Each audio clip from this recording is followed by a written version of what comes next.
ఈ ప్రపంచ తెలుగు మహాసభల్ని నిర్వహించడం,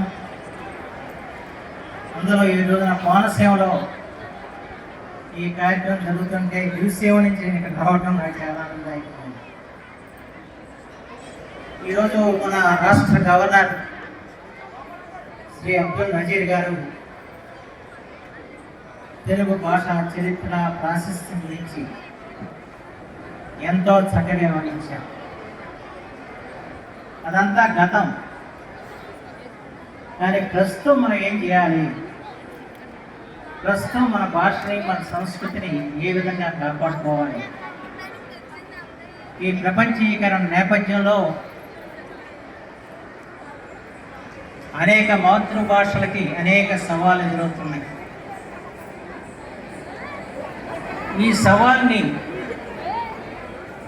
ధీటుగా ఎదుర్కోగలిగితేనే తెలుగు జాతి నిలబడిద్దన్న విషయాన్ని ఈ రోజున మనం గుర్తించాల్సిన అవసరం. నాకు ఎందుకు ఆనందకరంగా ఉందంటే, సహజంగా అనేక తెలుగు సభలు మేము జరుగుతూ ఉంటాం, కానీ అందరూ కూడా